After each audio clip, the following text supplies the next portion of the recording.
In the fall of 1995, a serial killer was on the loose. Crossing the country, he lured women with his charm and then struck. Each time, he vanished before police could catch him. The FBI and police detectives needed to stop him before another victim met this deadly stranger.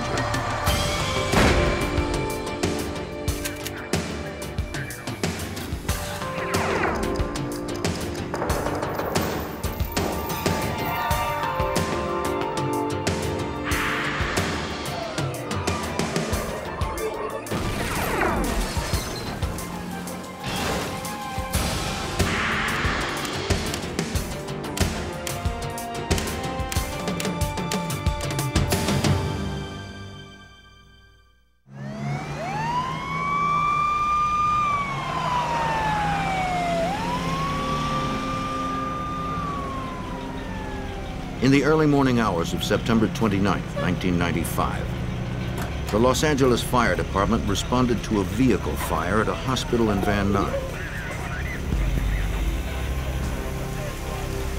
They found a pickup truck burning in the parking lot.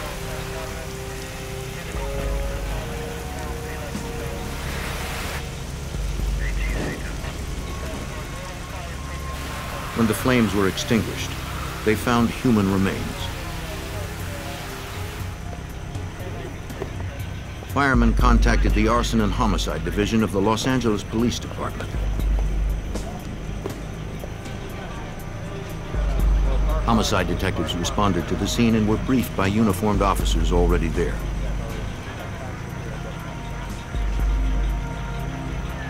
They questioned a witness, a nurse who had seen the fire start. She said she had arrived for work before dawn for the early morning shift. In the parking lot, she saw the truck go ablaze. She saw the outline of a figure with long hair run from the truck as the flames erupted. She never saw a face. And she had never seen the truck before.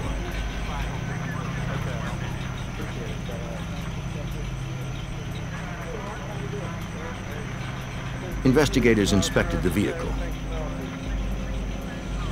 The pattern of fire damage indicated it had begun in the cab and had burned very quickly. Investigators believed it had been intentionally set. An accelerant had been used, probably gasoline. The body inside appeared to be a female, but it was burned beyond recognition. Some items survived the fire, including a backpack, a camera, and a roll of undeveloped film.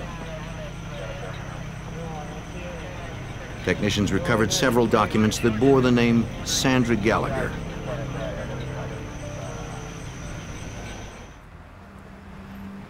By sunrise, detectives at LAPD's Van Nuys station had run the truck's plates. Okay, I'll call back. Through DMV records, Detective Mike Koblenz was able to confirm that Sandra Gallagher owned the truck.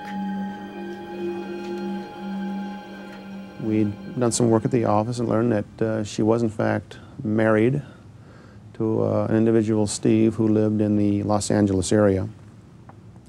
We attempted to contact him and made arrangements to interview him at Van Nuys Station. Detectives suspected it was Sandra in the truck, but identification through dental records would take a few days. Thank you. I have some things I'd like you to look at.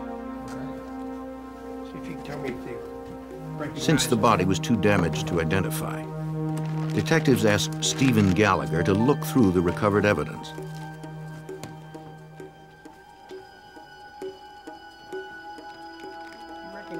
He said the backpack, camera, and other items were Sandra's.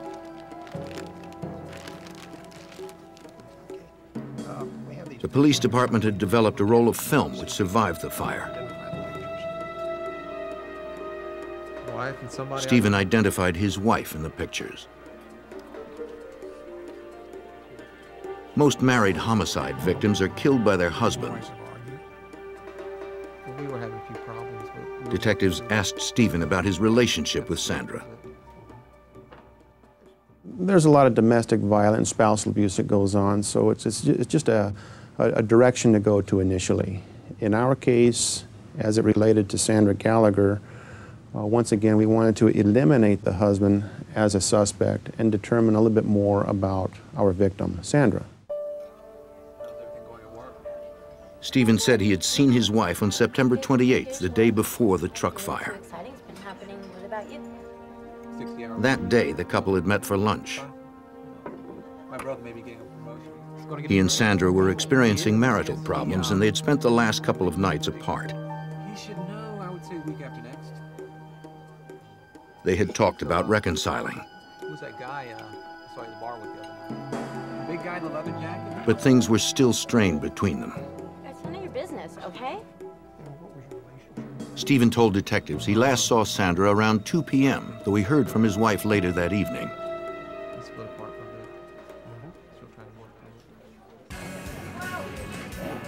He said Sandra called him from a local bar called McRed's. I know. She was very excited and told him she had won $1,200 in the lottery. Since that call, Stephen hadn't heard from his wife and had no idea where she had gone. There were a few other people. Detectives had to corroborate his story.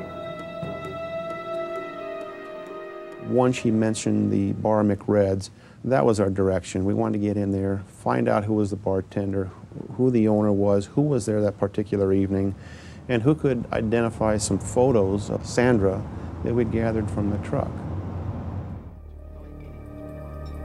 LAPD detectives visited the bar.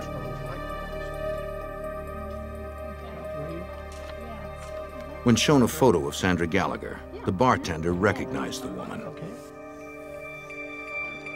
What can you tell me about her? She knew her by her nickname, Sam. A lottery ticket? Hey. Guess what? The bartender confirmed that Sandra had been in the bar on the night of the 28th. She had told everyone about her lottery win. Yeah. Some customers overheard the detectives' questions and said they had also been in McRed's that evening. Can you tell me about her when she was in here the other night? They also remembered Sandra and recalled one man who talked with her that night. These people in the bar had mentioned to us that they recognized the photographs, and they identified the photographs as a female by the name of Sam. This is the name that they knew her by, was Sam. And everybody had mentioned she was with a person by the name of Glenn. Yeah. They described Glenn as having long blonde hair and a beard. He'd been coming in regularly for the past few days. That night, he seemed interested in Sandra and talked to her for quite a while. Okay. Glenn was friendly and came across as a big spender, buying drinks for Sandra and the others.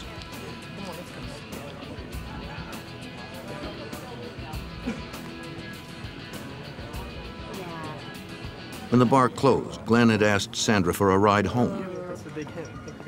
He said he lived nearby. She agreed to drop him off, and they left together. The customers hadn't seen Glenn since that night. Yeah, she took him home. Do you know where he lives? It was about 5 minutes. They believed Glenn's last name was Rogers, but they weren't sure.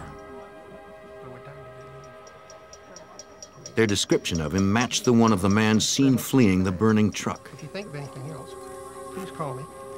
Detective Koblenz would check the lead. Thank you. Through department sources, we were able to identify Glenn Rogers as a resident in the Van Nuys area.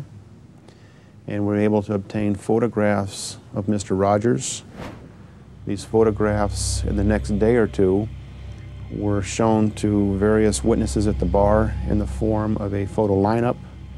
And Mr. Rogers was identified in this photo lineup as the person being at McRed's with Sandra Gallagher. Detectives secured a search warrant for Rogers' apartment. It was only a few minutes away from where the truck had been burned. LAPD, LAPD, search warrant. They didn't know if Rogers was inside, perhaps with a weapon. Uniformed officers entered first to clear the apartment. Rogers wasn't there.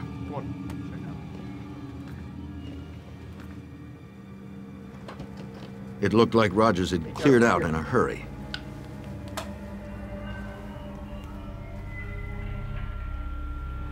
Detectives recovered a purse and a woman's wallet. It was empty of cash and held no ID. No identification. They also found a woman's earring.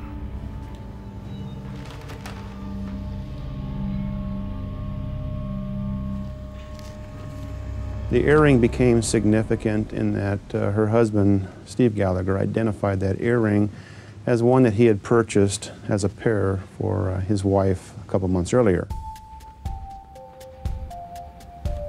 After several days, the coroner made his report. He positively identified the remains from the truck as those of Sandra Gallagher. He determined that she had not burned to death. We learned in the nose area of our victim there wasn't any presence of evidence of fire, sooting, and so on. That gave us information that because she didn't breathe any of the fire, any of the soot, it gave us an indication that she had died prior to the fire itself. The mother of three had been killed by manual strangulation.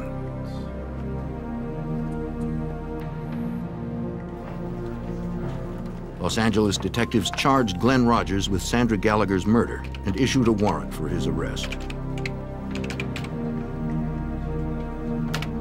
They entered Rogers' name and description into the NCIC, the National Crime Information Center, a database that links over 57,000 law enforcement agencies nationwide. That informs other agencies around the United States that Glenn Rogers, in this case, is in fact wanted in Los Angeles for murder. It would list the agency, Los Angeles Police Department, Van Nuys area, with my name and my phone number. If they have any contact with Glenn Rogers and happen to run him, this warrant would show up in their jurisdiction and he'd be taken into custody. Detectives sought out anyone who knew Glenn Rogers. They learned he frequented local bars and worked odd jobs, mostly in construction.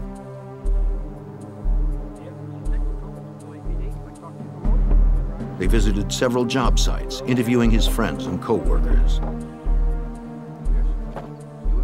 Through witnesses and friends, we learned that Glenn did have a temper, and that when he drank, he did become enraged. There was domestic violence involved with former girlfriends. So we knew we were dealing with someone who could become violent, and generally violent when he drank, as it was in our case with Sandra Gallagher. One of his friends said he hadn't seen Rogers in a while, but promised to contact the police if he heard from him. Okay. A few days later, Rogers' friend called. He said Rogers had phoned him from a motel outside Jackson, Mississippi. Local police talked to the motel manager, who told them Rogers' room number.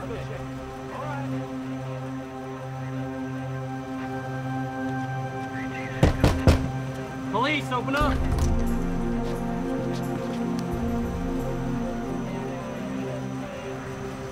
The room was empty. The murder suspect was on the run. In the fall of 1995, the search continued for Glenn Rogers. Police believed he fled California after killing a woman there on September 28th. A tip led to a Mississippi motel, but Rogers had disappeared before police arrived. Police issued an APB locally. They hoped someone would spot the suspected killer before he left the area. Days later, on November 3rd, 1995, Jackson, Mississippi detectives responded to a murder. Family members had found Linda Price dead in her bathtub. The 34-year-old single mother had been stabbed repeatedly and her throat had been slashed. Investigators searched the apartment for evidence.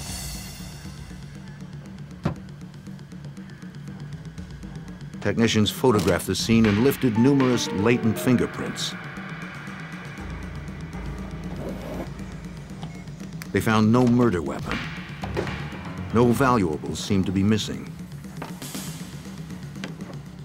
There was no apparent forced entry, and the killer had locked the door when leaving. The details of the crime scene led Jackson homicide detectives to conclude Linda Price had been killed by someone she knew. In the morning, they interviewed her mother. Perhaps she knew the killer as well.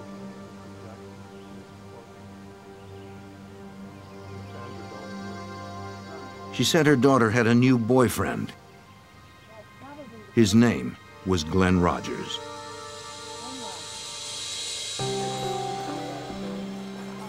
A month earlier, on October 3rd, Linda had met Rogers at the Mississippi State Fair where he had been working. He was charming, and Linda fell for him right away. They soon rented an apartment and moved in together.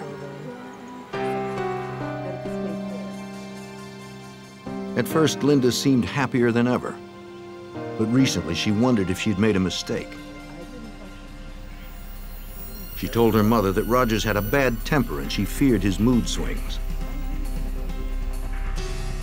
When Linda stopped calling and didn't answer her apartment door, her mother believed that Rogers had harmed her.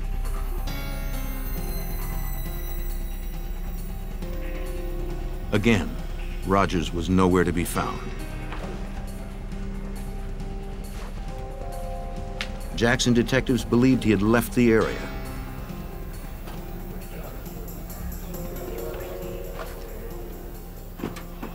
They entered his name into the NCIC database.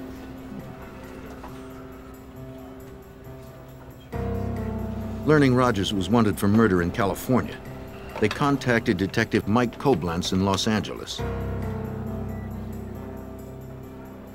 Jackson, Mississippi at that time contacted me, informed me of a murder they had, and they wanted more information on Glenn Rogers as he was a possible perpetrator in that case. The murders followed a pattern. The victims in California and Mississippi had both been charmed by Rogers. They had been isolated from others, then brutally killed just before Rogers fled the area. The investigators believed that Rogers was on a rampage that probably would not stop until he was found. In our minds, we knew that we had a major problem going on here. We felt if he wasn't apprehended, that there could very well be more victims. Jackson police asked the public to call if anyone saw Rogers in the area. Witnesses reported sightings, but Rogers stayed one step ahead of authorities. The detectives contacted the FBI field office in Jackson. Hey, got three other pictures from the crime scene. I think we're gonna find. They believed Rogers had left the state like he did after the California killing. Agents filed a federal warrant for unlawful flight to avoid prosecution. Perhaps federal resources could help stop the killer. FBI Special Agent John Huber helped coordinate the multi-state investigation. This case was very high speed, very fast. The murder he committed in Jackson was on November 3rd, it was Linda Price. Subsequent to that, he committed another murder on November 6th. On that date, police in Tampa, Florida responded to a murder scene at a local motel room that had been rented by Glenn Rogers.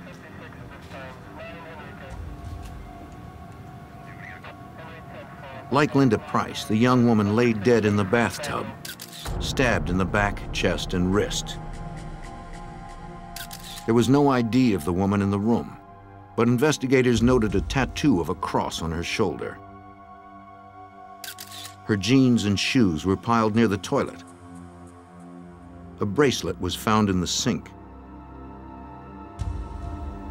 From the evidence left behind, Tampa homicide detective Julie Masucci attempted to piece together the details of the murder.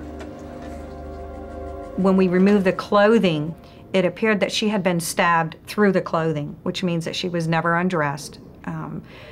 And it was from the rear portion, which appeared that someone might have come up behind her and stabbed her.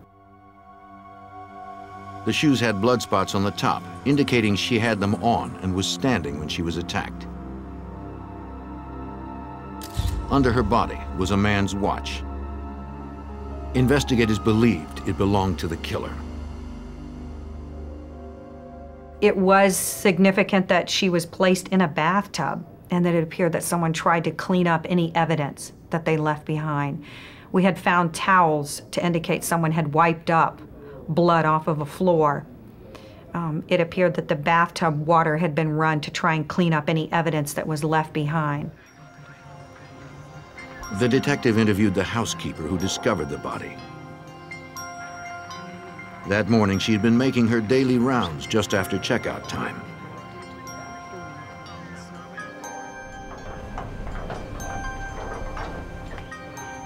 Outside room 119, she spotted a handwritten "Do Not Disturb" sign. Housekeeping!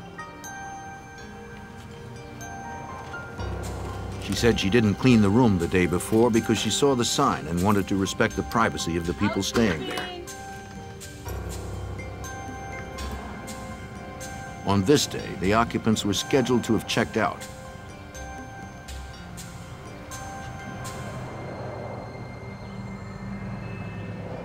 When she entered the bathroom, she made the gruesome discovery.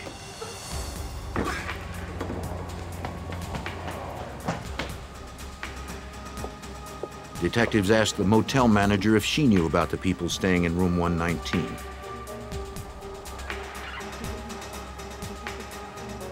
She recalled the man who rented the room because he requested a "Do Not Disturb" sign the day before. They told him he didn't have one. So he paid for another night and told them at the registration that he did not want them cleaning his room. He wanted it to be left alone. Apparently he went back to the room and tore off a piece of a phone book and made his own "Do Not Disturb" sign, and he hung it on the door. The motel manager remembered the same man packing up a small white car that evening. He had paid for another night, so she didn't think he was leaving. She warned him about recent break-ins at the motel and told him not to leave anything in the car overnight. Thanks. Good, I'll go.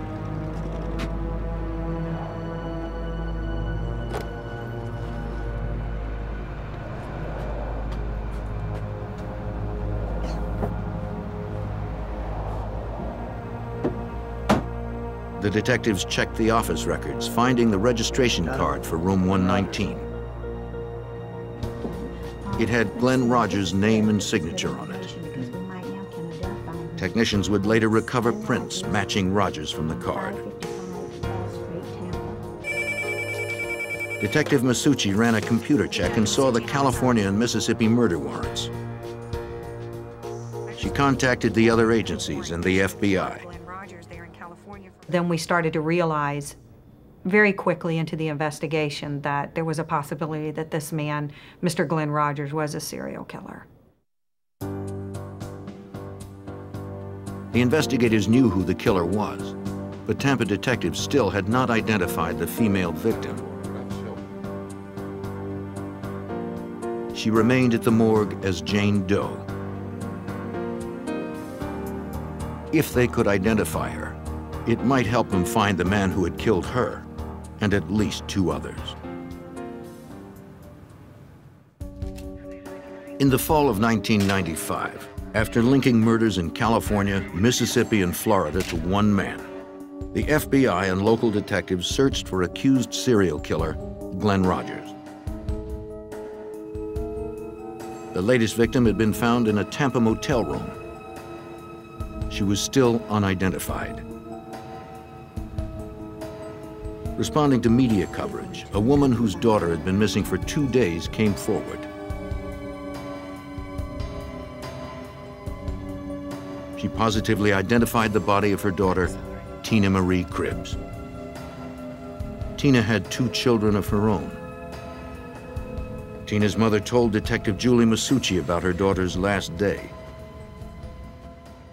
We learned that Tina had worked and that she went to the Showtime bar, which is in Gibsonton, and she met some friends there. She was supposed to meet her mother there.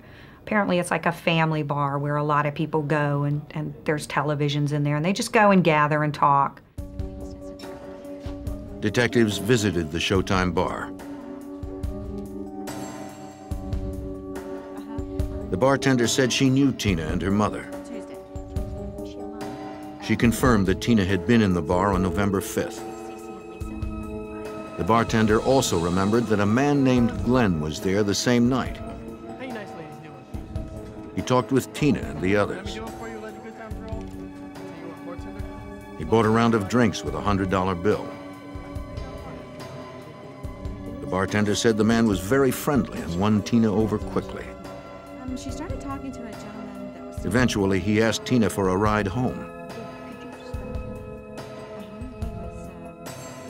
He said his motel room was close and promised Tina would be back in time to meet her mother. Everything's taken care of, right? All right, great, thanks. Tina finally agreed and told the others she'd be right back. When the mother came to the Showtime bar, she sat there and waited, and her daughter didn't show up. So she said she started beeping her to find out where she was.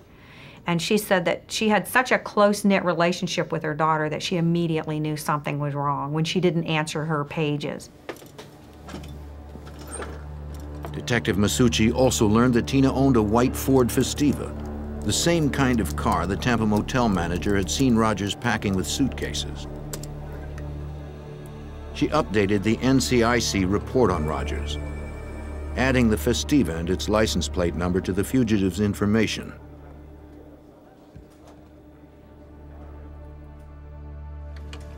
FBI Special Agent John Huber was surprised that Rogers wasn't trying to conceal himself.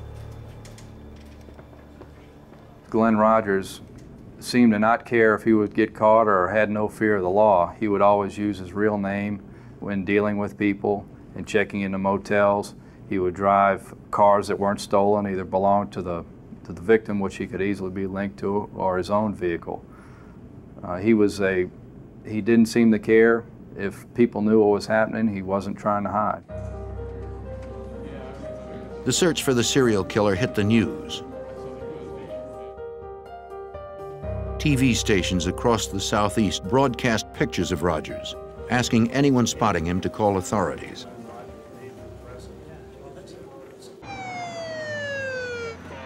Hundreds of leads poured into the FBI. One promising tip came from a Jackson, Mississippi motel. 2 separate callers claimed to have seen Rogers there. Rogers had been in Jackson previously and was known to frequent small motels. We set up a perimeter around the hotel, and then we had an entry team go up to the door. Police, come to the door! Come to the door with your hands up! Come to the door! Hands where we can see them!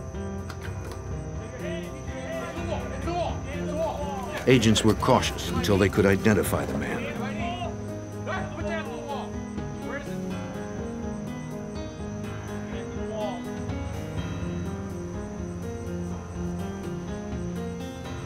We identified the person that resembled Rogers and determined that it was not him. We then later searched the entire hotel and began searching the hotels in the immediate vicinity, but didn't find him.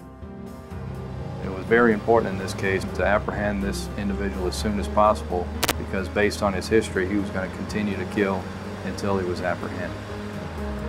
Authorities were desperate to stop him. The serial killer was out there somewhere, and it was likely that he was searching for his next victim. In the fall of 1995, suspected serial killer Glenn Rogers had been last seen in Florida. The FBI believed he had murdered a woman there after killing women in California and Mississippi. The FBI soon learned that Louisiana had been his next stop. On November 10, 1995, Andy Sutton, a mother of 4, was found murdered in her Bossier City, Louisiana apartment. Like 2 others, she had multiple stab wounds to her upper body and back. The Bossier City detective questioned the victim's roommate and former boyfriend. Andy's roommate was a waitress and had worked late the night before Andy was killed.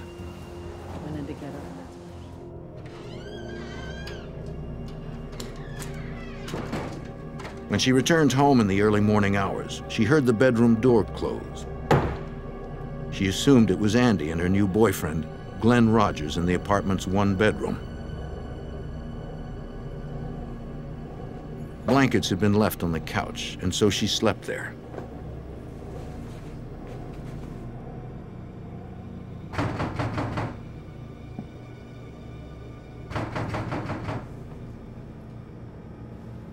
After daybreak, she was awakened by someone at the apartment door.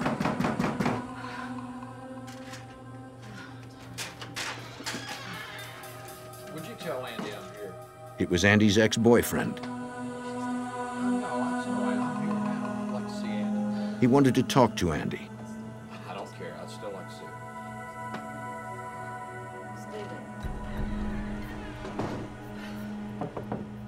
him. Andy? Andy? In the room, she found Andy's body under the sheet. She told detectives Andy had met Glenn Rogers in a bar. They had been dating for only a few days. Neighbors had seen Rogers leave in a white Festiva. Bossier City detectives ran Rogers' name through the NCIC and saw the 3 other murder warrants. They contacted the other police agencies and the FBI. Hey, detective. She's that fax right. Los Angeles faxed a photo of Rogers to be used in the local investigation.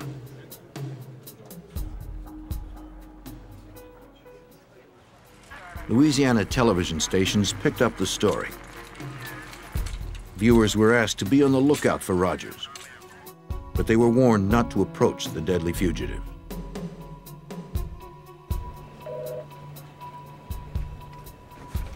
Special Agent John Huber and the other investigators were frustrated. Yeah, you know it.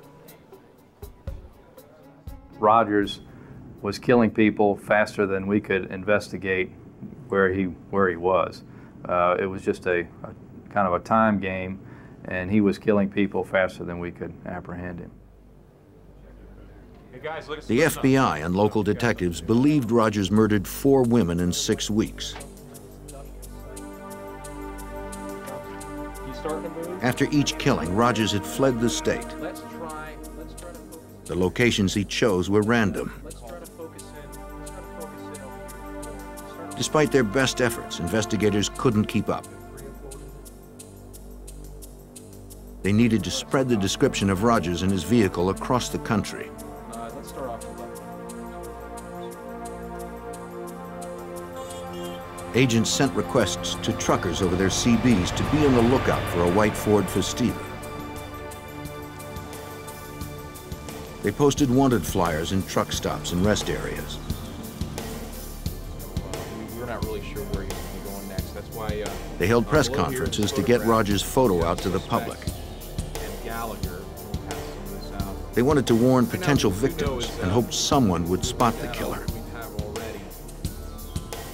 Through the media, agents released details of Rogers' MO for finding victims and the route he traveled.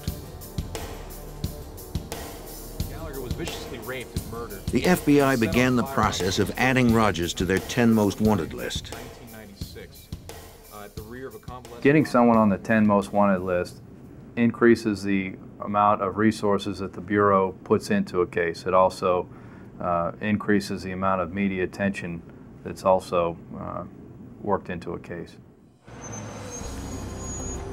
The tips began to increase. One caller claimed Glenn Rogers was at a pool hall in Mississippi. 2 agents responded.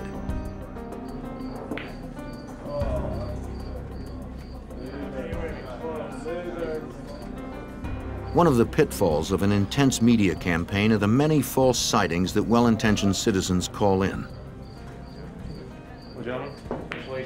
The man in the bar was obviously not Rogers.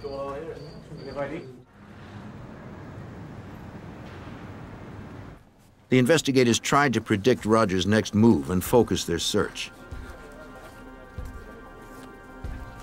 Special Agent Huber had worked plenty of fugitive cases. A lot of times in fugitive investigations, when people are in trouble, they'll go to areas that they're familiar with, or associates or friends. In this particular case, Rogers' family and friends were mostly located in the Kentucky area, and that's where a lot of our resources were focused. Authorities in Kentucky received priority teletypes about the fugitive. Kentucky State Police Detective Bob Stevens was already familiar with the name Glenn Rogers. In fact, he'd been looking for him for almost 2 years.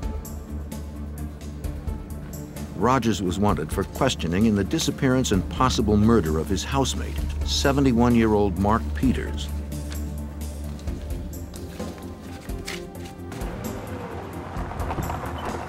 Almost 2 years before Glenn Rogers' cross-country crime spree began, his brother had called the Kentucky State Police. Yeah, glad you're here. The body had been found inside his family's cabin.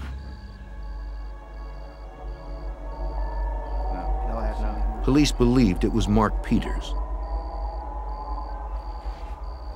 Peters had last been seen with Rogers. The cord tied around the corpse's hands and feet matched one found in the home the men shared. Authorities could not determine the cause of death, and they couldn't find Rogers. The case is still ongoing and still pending. We had one suspect, which was Glenn Rogers. We weren't able to track Rogers real well due to the fact that he traveled by Greyhound bus, by tractor trailer, cars. It was hard for us to track him. So we had a hard time trying to know where his next step was. Still, the investigative focus in Kentucky paid off.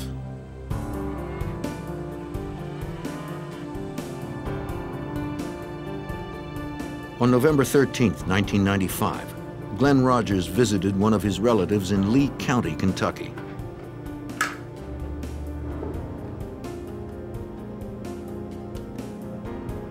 When he left, she called the Kentucky State Police. Hi, I think you're looking for my nephew. Glenn Rogers. She said he was driving a small white car heading west toward Interstate 75. When Detective Stevens heard that Rogers was sighted nearby, he set up on the road he believed Rogers would take to I-75. It wasn't long before a white Ford Festiva drove by. The detective began following. I wanted to make sure that this was Glenn Rogers, not somebody else that I had actually followed in behind. So I pulled out behind this car. When I ran the car tags actually came back stolen. So I began to follow him. I was able to get up, pull up beside him like I was going to pass him. When I looked over, I could see who it was, and the picture I had of Glenn Rogers matched the driver.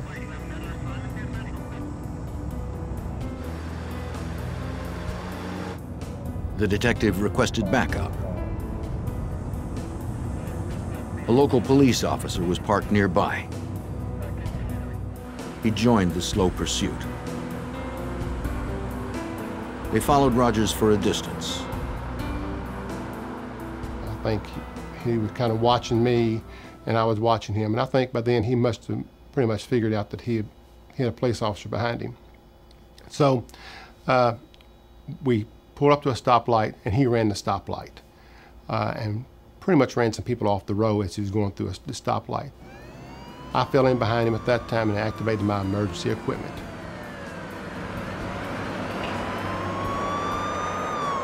Rogers didn't stop. He sped up. He's on to us now. Stand by. Several miles ahead, police set up a roadblock and tried to clear the road of traffic. They hoped this would be the last stop for the elusive killer.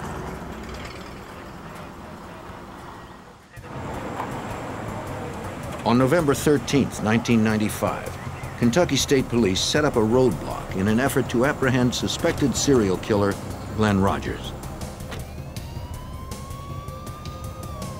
Armed officers waited at the roadblock. Shoot his tire! Shoot his tire! They fired at his tires, but they didn't stop the killer. Detective Bob Stevens was close behind. We followed him down the road.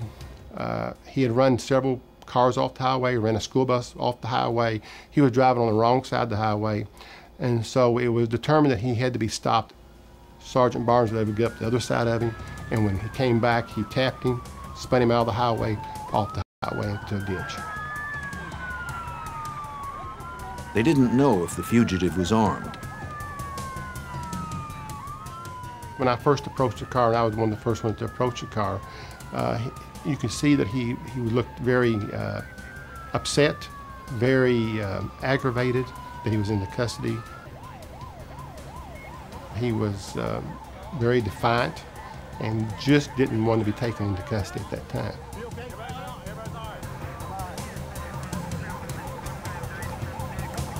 After a 2-month killing spree that spanned the country and left 4 women dead, Glenn Rogers was finally in custody.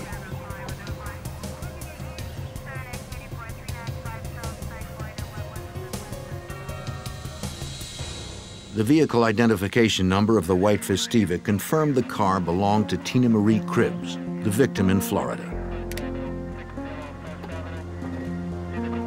Technicians scoured the car for evidence.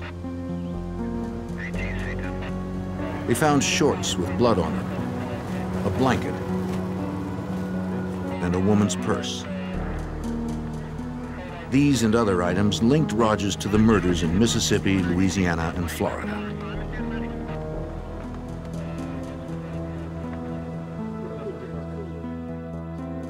Tell me a little bit about what you guys have. The FBI served as the clearinghouse for the evidence.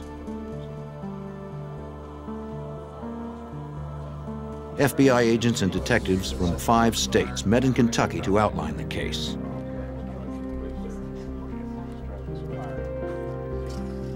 Special Agent John Huber helped plan the meeting. What they did do was put together all the information that everyone had, share information, and also that the FBI laboratory would process all the evidence in this case so that one agency would have custody of all the evidence and do the analysis. Agents and detectives agreed that their best case against Rogers was in Florida. Tampa detective Julie Masucci met with detectives and prosecutors to review the evidence.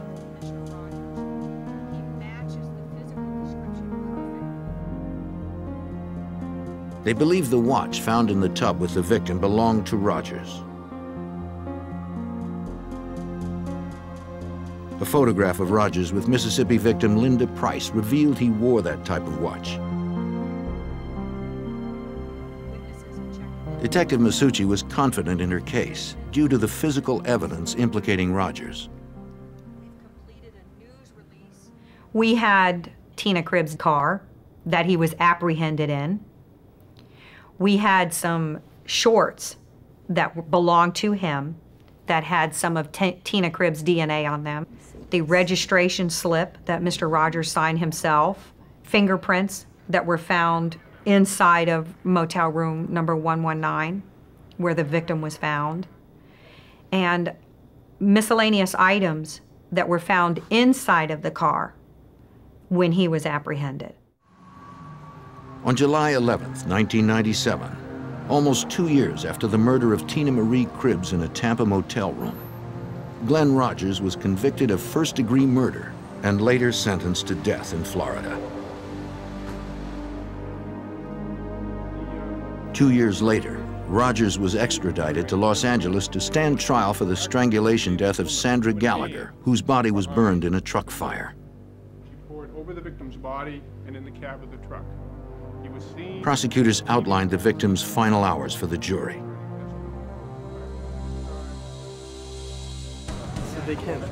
They showed that Sandra and Glenn Rogers left McRed's bar together on September 28, 1995.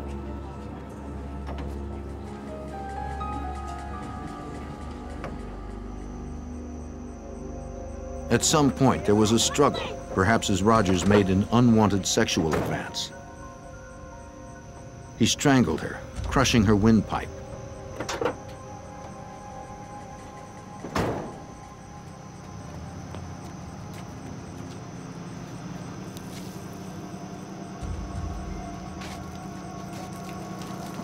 Attempting to destroy evidence, Rogers doused Sandra's body in the truck with gasoline and set it ablaze. Then he ran.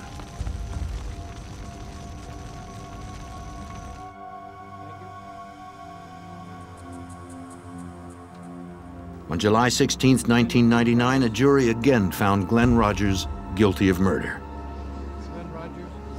He was sentenced to a second death penalty in the state of California.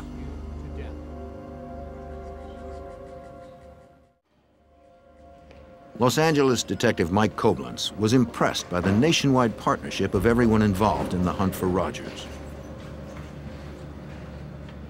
That's really what made this case come together, was the interagency cooperation, and not just in Los Angeles, but in Jackson, Mississippi, Tampa, Florida, and later Bossier City, Louisiana, the FBI, the press, the different news agencies that were able to get the information out. We truly worked together on this, and it came to a successful conclusion down the road. Since Glenn Rogers already had 2 death sentences, Louisiana and Mississippi prosecutors decided to spare the families of the victims emotional trials. Glenn Rogers left at least 11 children without mothers. The importance of stopping him was clear to Detective Julie Masucci and the other investigators.